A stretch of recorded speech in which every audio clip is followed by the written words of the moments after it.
Are you addicted to video games? Got a big important assignments or tests coming up in school, and you know you need to work on the assignments or study for the test.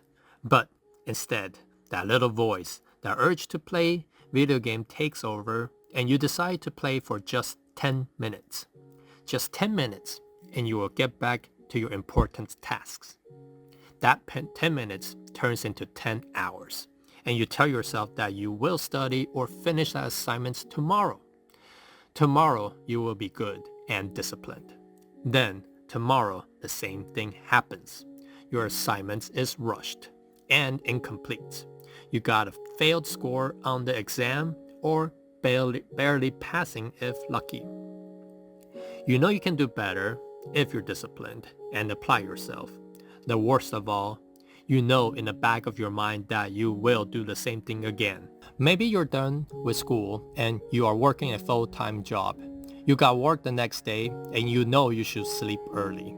But you just wanted to play one more round, one more match, one more turn, build one more building. Next thing you know, it's 3 a.m. and you need to wake up in 3 hours for work. You finally go to bed, toss and turn in bed, finally fell asleep after 20 to 30 minutes, and you sleep 2.5 hours. You go to work the next day feeling like a zombie. Boss and colleagues are disappointed in your work performances as you drag through your feet through the day. You also know that you can do better if you just stay disciplined and go to sleep on time. It might not even be video games. It might just be social medias like Facebook, Instagram, TikTok, and other social media apps that's on your phone. You thought I would just check what's going on for just 5 minutes. But that 5 minutes turns into 5 hours without you realizing. Your daily phone screen use time is up to 8 hours average daily. You tell yourself the phone's broken, the screen calculation is wrong, and you shrug it off.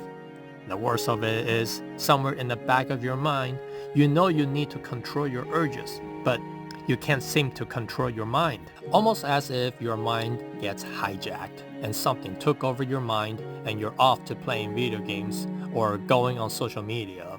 This was my experience through my life while I was going through school, college, and my work. It wasn't until recently when I turned about 40 that I finally quit my gaming addiction and start living a more balanced lifestyle. If I were to travel back in time and tell my younger self that one day I would be waking up by 5 a.m., reading books consistently, exercise daily consistently, and making videos consistently, I would most likely not believe myself. When I was younger, I had given up on myself. I knew what I needed to do, but I just didn't know how I can make myself do what I wanted and needed to do. This is my journey on how I quit my gaming addiction and learned to become productive. When I was younger, I hated reading. I only read because it was an assignment my teacher given to me. I read to write an essay that I need to turn in to my teacher so I can pass my class. Whenever there are free time available, I would be playing video games. I never understood why people enjoy reading and would choose to read on their free time. There are times where I just wanted to spend my whole life playing video games.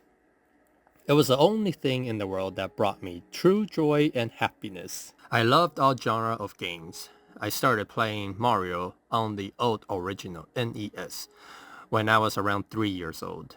There was a time when I spent the entire day playing Sonic on the old Sega Game Gear.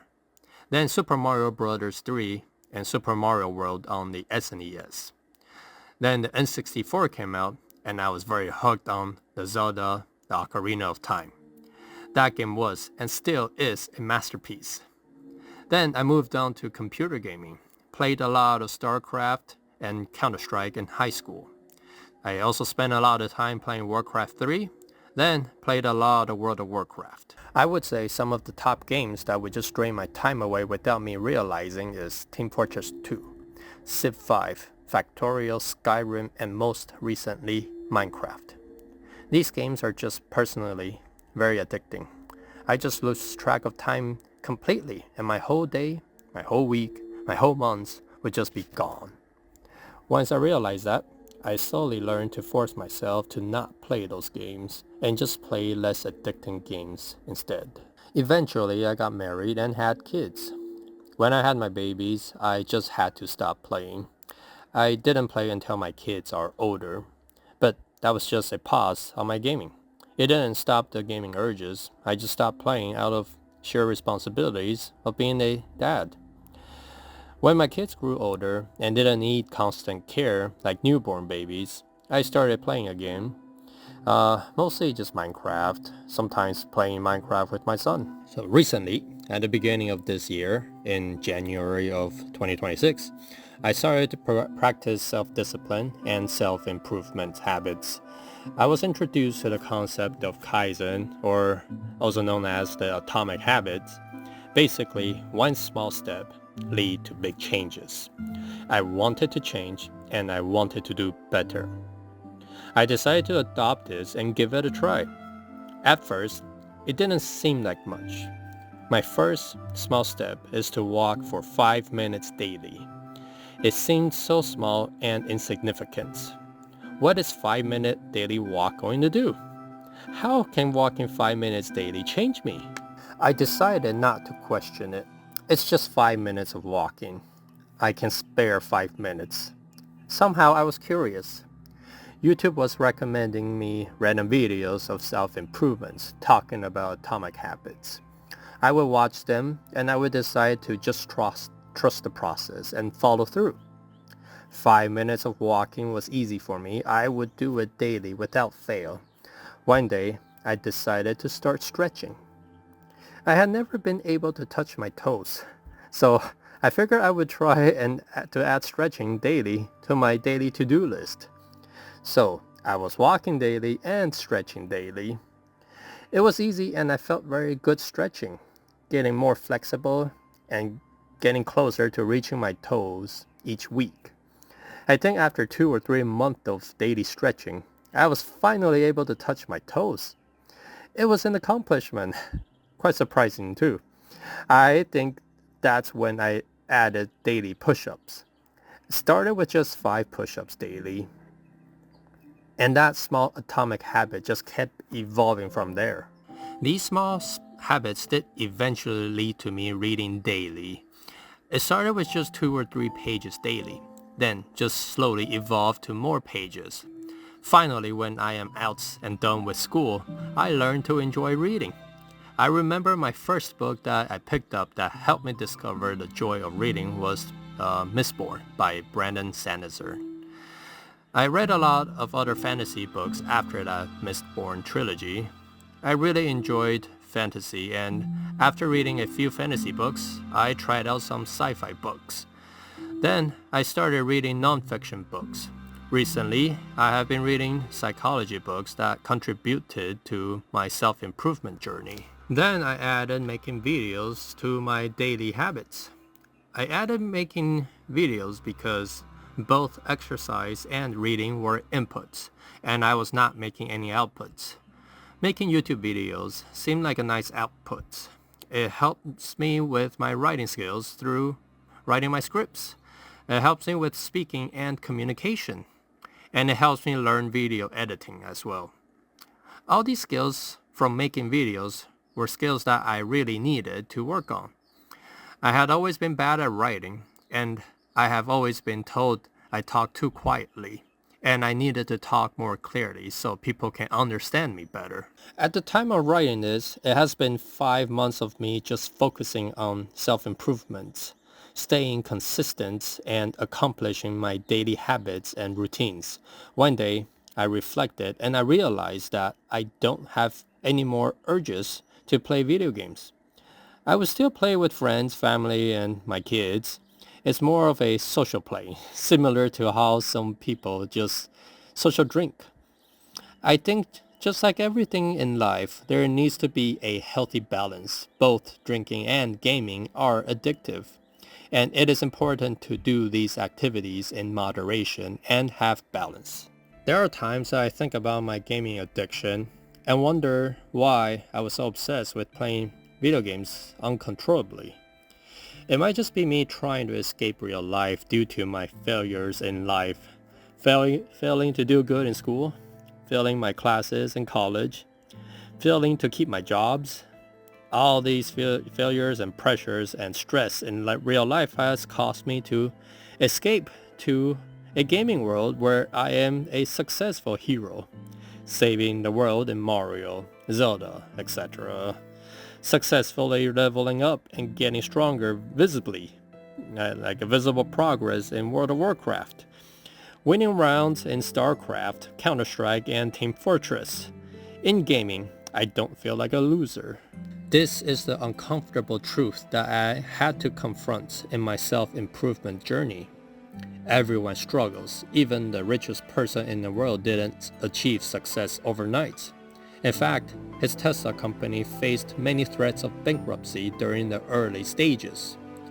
When facing failures and struggles, we naturally feel bad and feel like a loser, but we shouldn't. Paths to success often are filled with failures. We hear from famous quotes from many successful historical figures. Winston Churchill, "Success is not final. Failure is not fatal. It is the courage to continue that counts." Thomas Edison, "I have not failed. I just found 10,000 ways that won't work." Henry Ford, "The only real mistake is the one from which we are learning nothing." Failures is part of life. We shouldn't let it affect us. My escape to the gaming world only made things worse. Instead of using those gaming hours to self-improve and be productive, I'm sitting in my chair gaming, using up my energy and feeling tired, sitting still and developing chronic backache. I realized that my system of self-improvement is similar to gaming, but it's real life. I made a daily achievement of 3 daily must-do routines. 1. Work on making video. 2. Do some reading. 3. Do some exercise. It could be small, like just 3 minutes of video work. 3 pages of a book. 5 push-ups daily. Even if everything goes wrong in a day, I can at least complete these tasks. My goal is just to do these tasks consistently daily. I imagine it's like leveling up in World of Warcraft, building towards earning my achievements of being consistent. In a way, I channeled my gaming obsession into real life. It's just one day I stepped back and reflected, and I realized that I am no longer a gaming addict. And I don't have that uncontrollable urge to just play and waste my days away. I realized that I much rather work on gaining EXP points IRL and earning achievements of accomplishing my daily routines. The adoption of becoming just 1% better every day had made that progress visible to me, and I am treating my real life like a MMORPG, where I can see the progress I am making. Grinding and making that 1% progress on my EXP bar. I'm not having a dramatic level up with bright flash of lights around me and unlocking new spells or new attack moves, but I am feeling healthier. My daily exercises have helped me move better. I don't have chronic backaches. I don't get winded walking up a hill. I don't feel exhausted picking up my kids' toys. I think of it as increased agility, HP, and strength. My daily reading have helped me focus, and I'm learning from reading. I'm gaining knowledge.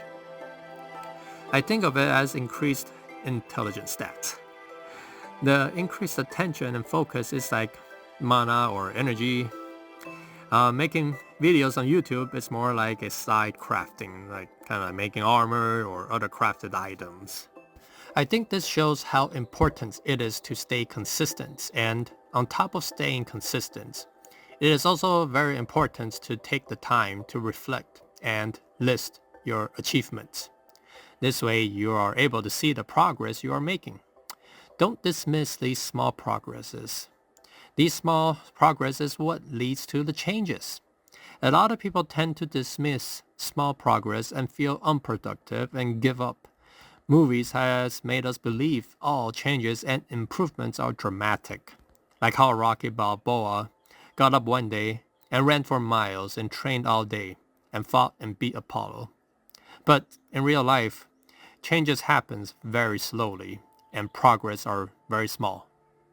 Listing out these small progress played a big part in keeping me motivated and helps me see the progress that I am making. This is how I overcame my gaming addiction and learned to be productive and learned to improve myself consistently daily. I hope my journey of self-improvement and quitting my gaming addiction resonates with some of you watching and inspires you to go after and work towards your goals in life.